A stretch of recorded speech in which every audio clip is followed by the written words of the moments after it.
નમસ્કાર મિત્રો, સ્વાગત છે તમારું the Sunday tech show episode 7માં. આજે પણ તમારી માટે એક્સાઇટેડ અપડેટ હું લઈને આવી ગયો છું, જે અમારી પાસે વીકલી આવતી હોય છે. તો તેની થોડીક વાતો છે તે આજે હું તમારી સાથે શેર કરવાનો છું. આઈ હોપ કે તમને વિડીયો ગમશે. અને આ મિત્રો, વિડીયોને લાસ્ટ સુધી જરૂર જોજો, કારણ કે બહુ એક્સાઇટેડ અને ઘણી એવી અપડેટ છે કે જે તમને ખૂબ જ પસંદ આવશે. તો મિત્રો, ટાઈમ બગાડ્યા વગર આપણે આગળ વધીએ. તમે જોઈ રહ્યા છો મિત્રો ટેકનિકલ સાગર. તો ચાલો શરૂ કરીએ.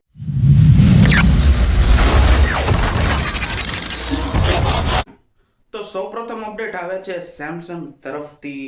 તો સેમસંગની નેક્સ્ટ જે સિરીઝ છે S27, જે 2027માં લોન્ચ થવાની છે, તો તેની ડેટને લઈને, લોન્ચ ડેટને લઈને એક અપડેટ છે એઝ પર લીક. તો લગભગ આઈ થિંક સેમસંગ તેની નેક્સ્ટ S27 સિરીઝ છે તે જાન્યુઆરીમાં લગભગ લોન્ચ કરી શકે છે. એટલે 2027ની શરૂઆતમાં જ લગભગ લોન્ચ કરી શકે છે. બટ હજી જો ડેટમાં ચેન્જીસ આવી શકે છે, તો જે પણ કાંઈ ચેન્જીસ આવશે ડેટમાં કે અનાઉન્સમેન્ટમાં, તો હું તમારી સાથે તેને જરૂર શેર કરીશ.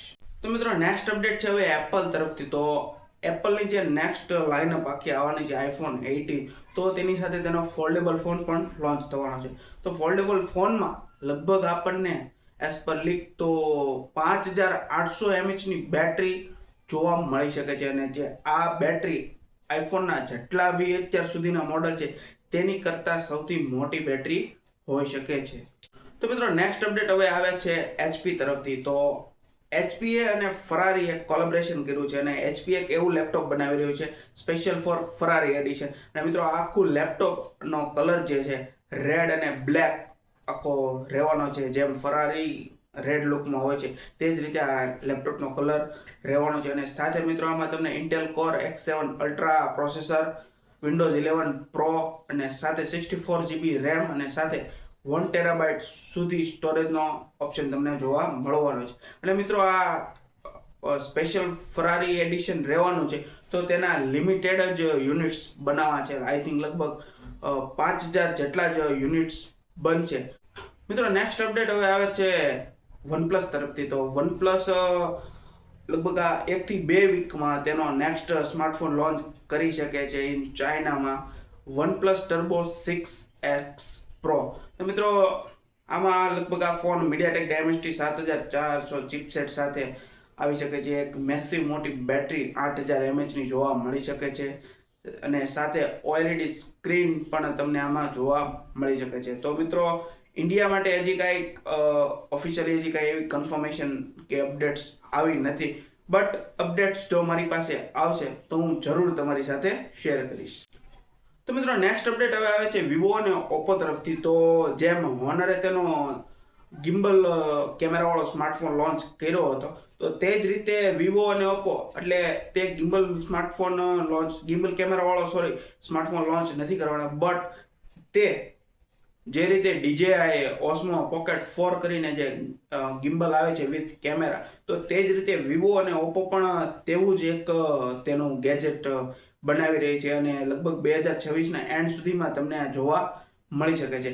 અને તેમાં 200 મેગાપિક્સલનો કેમેરો, પછી AI ફીચર્સ, અને 360 ડિગ્રી રોટેટ કરતો હોય તેવો તમને કેમેરો જોવા મળી શકે. તો મિત્રો, હવે એમ કહેવાય કે આ બધું ફોકસ અત્યારે કન્ટેન્ટ ક્રિએટર ઉપર જાય છે, કારણ કે જો હોનરે પણ તેનો જે ફોન બનાવ્યો છે ગિમ્બલ કેમેરાવાળો, તો સ્પેશિયલ ફોર તે લગભગ કન્ટેન્ટ ક્રિએટર માટે જ તે, કારણ કે તે લોકોને વધારે જરૂર પડતી હોય છે કે જરૂર ન પડે કાંઈ એવા સ્ટેન્ડ કે જ્યાં સુધી તે લોકો જે જતા હોય છે.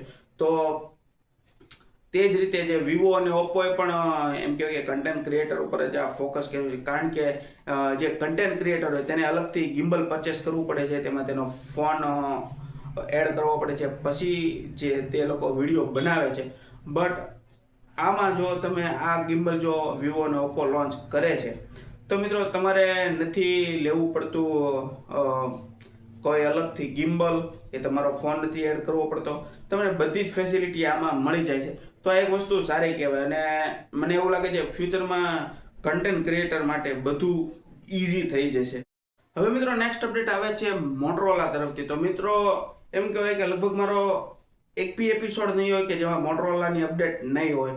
તો મિત્રો મોટરોલાની અપડેટ્સ નીકળીને આવે છે, તો મોટરોલા તેનું નેક્સ્ટ મોડલ લોન્ચ કરી શકે છે 2026ના એન્ડ સુધીમાં. તો તેનું નામ છે મોટરોલા એજ કરીને તેનો નવો સ્માર્ટફોન લોન્ચ કરી શકે છે.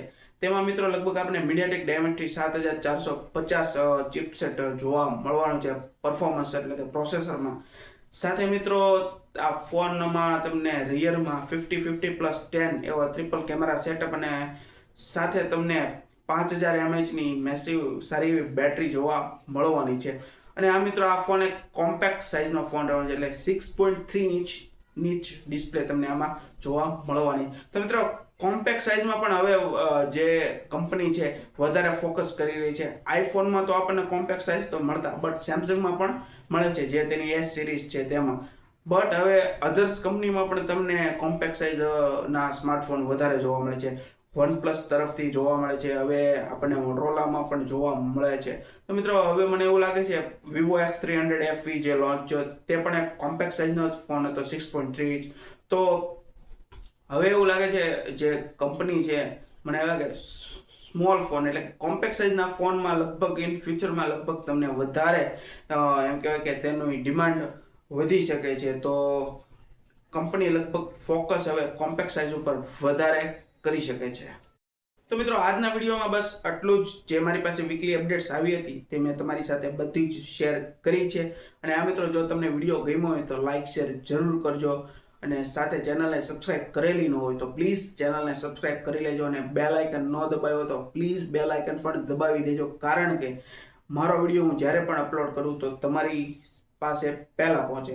તો મળશું મિત્રો નેક્સ્ટ વિડીયોમાં નવી અપડેટ્સ સાથે. ત્યાં સુધી બધાને જય શ્રી કૃષ્ણ, મહાદેવ.